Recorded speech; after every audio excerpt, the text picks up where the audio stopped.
Bom dia, pessoal. Boa tarde, boa noite para quem for assistir em outros horários. Tô com muita saudade de vocês, né? Se cuidem aí, tomem todos os cuidados necessários para que em breve a gente esteja junto de novo. A gente sabe que muitas vezes a gente fala, eu não gosto da escola e tal, mas sem certeza vocês estão com saudade da escola. Eu tô, tá? E saudade de vocês também. É mesmo dos mais bagunceiros, ó. Beijinho para vocês. Hoje, pessoal, eu vou estar fazendo essa videoaula para a gente falar um pouquinho sobre as revoltas, os movimentos que ocorreram no Brasil colonial. Na verdade, a gente tem que ter o seguinte: o correto não é a gente falar Brasil colonial. Muitas vezes a gente usa esse termo para poder se localizar com mais facilidade, certo? Mas até a chegada da família real no Brasil, não se tinha muito essa ideia de que Brasil como um país, né? Ele era uma colônia que pertencia a Portugal. Então, o mais correto, historicamente falando, é a gente dizer América Portuguesa. Assim como, quando a gente se refere aos Estados Unidos, antes da independência, a gente não costuma falar os Estados Unidos, mas sim América Inglesa, certo? É a região colonizada pela Inglaterra. Então, hoje, eu vou estar falando um pouco, pessoal, inclusive foi o tema das atividades da semana que se encerrou, sobre as revoltas, os movimentos de revolta que ocorreram na América Portuguesa, na América que pertencia a Portugal e que hoje é o Brasil, certo? Houveram basicamente dois tipos de revoltas. As revoltas nativistas, que essas revoltas nativistas, elas queriam, sim, melhorar a situação da região onde essas pessoas viviam, melhorar a situação deles, mas eles não tinham muito definido a ideia de separação de Portugal, de independência.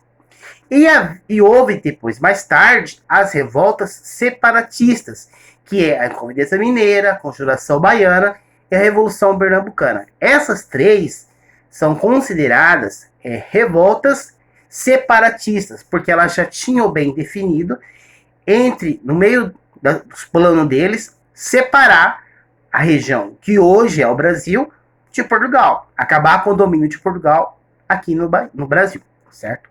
Então a gente vai começar falando sobre as revoltas nativistas, as revoltas que ocorreram não com o objetivo primeiro de separar a América Portuguesa, ou seja, o Brasil, de Portugal, certo? Então foram uma série de movimentos, de revoltas que ocorreu no Brasil colonial, na América Portuguesa. E o que eles tinham em comum? O sentimento, o apego pelo lugar onde eles viviam. Então, por exemplo, as revoltas que ocorreram em Minas.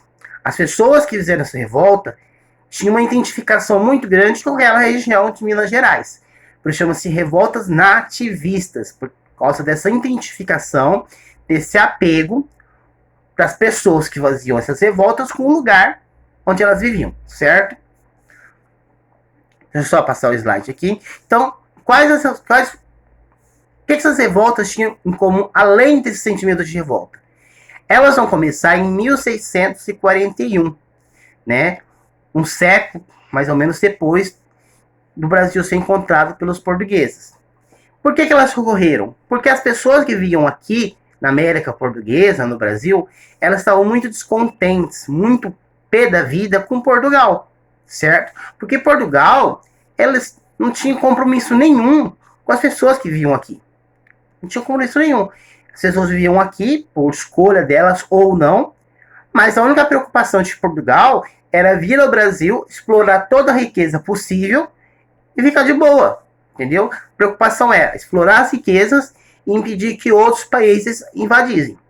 As pessoas que estavam aqui estavam completamente abandonadas, elas não tinham nenhum tipo de assistência, de amparo por parte da corte, por parte do governo português. Esse abandono vai ser o grande causador da maioria dessas revoltas, tá? Elas foram feitas por pessoas de várias classes, dependendo das revoltas. Algumas foram feitas por pessoas de classes mais pobres, até mesmo por escravos, e outras pela elite. E como eu falei, eles tinham um caráter regionalista. Eles não se preocupavam com o restante da colônia. Eles estavam preocupados com a realidade que aquela parte da colônia, com aquela região, estava passando. Geralmente provavelmente, geralmente, era uma situação bem complicada. Primeira que a gente vai estar analisando, tá? Revolta de Beckman. Por que revolta de Beckman? Porque foi liderada por Manuel Beckman. Ela ocorreu no Maranhão em 1684. Essa é uma revolta, um movimento feito principalmente pela elite, tanto religiosos, os jesuítas, como donos de terra e comerciantes. E por que ocorreu essa revolta? Por dois motivos básicos. Primeiro, eles não estavam conseguindo escravos para trabalhar para eles. Como a gente sabe, quem realmente pegava no pesado, quem produzia na América Portuguesa, eram os escravos. Se não tinha escravo, não tinha quem trabalhasse. Tá? Então, o primeiro motivo dessa revolta, a revolta de Beckman, foi essa falta de mão de obra escrava. Além disso, as pessoas que viviam no Maranhão naquela época, elas tinham uma grande dificuldade de conseguir alimentos. Vários tipos de produto e até mesmo o alimento básico para sua sobrevivência. E quando conseguia, o preço era altíssimo. Então são essas duas causas que fizeram que ocorresse essa revolta de Beckman lá no Maranhão em 1684. Tá? A falta de mão de obra escrava, a dificuldade de encontrar produtos, principalmente produtos básicos, e que quando encontrados, eles tinham um preço muito elevado. O governo conseguiu reprimir, acabar com essa revolta, porque não tinha um grande número de participantes, certo? E os seus líderes, entre eles o Manuel Beckman, eles foram condenados à morte. A próxima revolta não foi bem uma revolta, foi uma guerra, um conflito, que ocorreu em 1711. O que aconteceu nesse conflito? Foi um conflito entre os senhores de engenho, que viviam em Olinda, e os comerciantes, chamados de mascates, por isso o nome da revolta, que era os mascates, que viviam em Recife.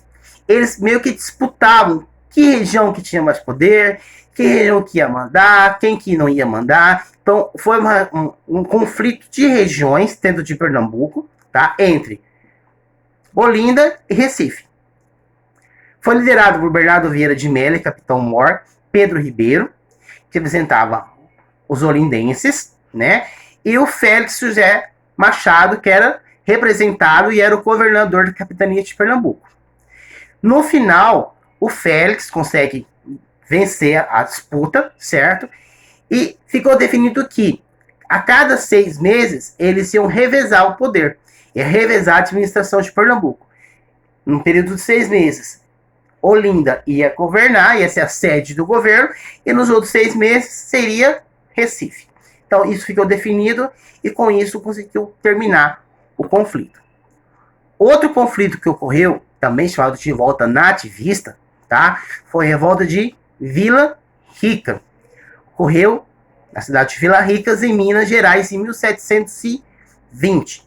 O que aconteceu? As pessoas que viviam ali, geralmente, eram pessoas que viviam, que sobreviviam, que dependiam da exploração do ouro. Só que com o passar do tempo, essa exploração do ouro foi se tornando cada vez mais difícil. Como exploravam muito, e muitas vezes da forma errada, foi se tornando cada vez mais difícil conseguir encontrar esse ouro. Só que, ao mesmo tempo